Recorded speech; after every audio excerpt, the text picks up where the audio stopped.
പ്രധാനമന്ത്രി നരേന്ദ്രമോദിയെ ദേശാടന പക്ഷിയുമായി താരതമ്യം ചെയ്ത് മുഖ്യമന്ത്രി പിണറായി വിജയൻ. ചില ദേശാടന പക്ഷികൾക്ക് കേരളം ഇഷ്ടഭൂമിയായി മാറിയിട്ടുണ്ടെന്നാണ് മുഖ്യമന്ത്രി പറഞ്ഞത്.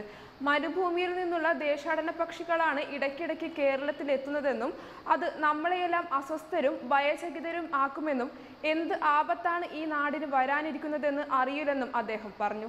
കണ്ണൂരിൽ ജൈവ വൈവിധ്യ കോൺഗ്രസ് ഉദ്ഘാടനം ചെയ്ത് സംസാരിക്കുകയായിരുന്നു മുഖ്യമന്ത്രി. പ്രധാനമന്ത്രി നരേന്ദ്രമോദി കേരളത്തിൽ വിവിധ പരിപാടികളിൽ പങ്കെടുക്കാൻ എത്തുന്ന ദിവസമാണ് മുഖ്യമന്ത്രി പിണറായി വിജയന്റെ പരാമർശമെന്നതും ശ്രദ്ധേയമാണ്.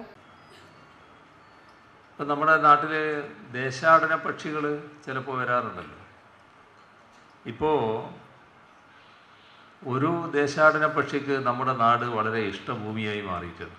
മരുഭൂമികളിൽ മാത്രം കണ്ടുവരുന്ന ദേശാടന പക്ഷികളാണ്. അപ്പോൾ എന്തൊരാപത്താണ് വരാൻ പോകുന്നത് എന്താണ് നാം ചിന്തിക്കേണ്ടത്. അതേസമയം വിവിധ പരിപാടികൾക്കായി പ്രധാനമന്ത്രി നരേന്ദ്രമോദി അല്പസമയത്തിനുള്ളിൽ കേരളത്തിലെത്തും.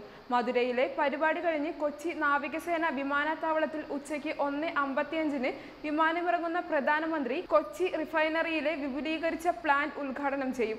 നാവികസേന വിമാനത്താവളത്തിൽ നിന്നും ഹെലികോപ്റ്ററിൽ രാജഗിരി കോളേജ് മൈതാനത്തേക്കെത്തുന്ന മോദി അവിടെ നിന്നും റോഡ് മാർഗമാണ് കൊച്ചി റിഫൈനറിയിൽ എത്തുക. പിന്നീട് വൈകിട്ട് 4:15 തൃശൂർ തേക്കിൻകാട് മൈതാനിയിലെ യുവമോർച്ച സമ്മേളനത്തിലും മോദി പ്രസംഗിക്കും. തുടർന്ന് നിരവധി പരിപാടികളിൽ പങ്കെടുക്കുന്ന മോദി വൈകിട്ട് 5 മണിയോടെ കൊച്ചിയിൽ നിന്നും ഡൽഹിയിലേക്ക് മടങ്ങും.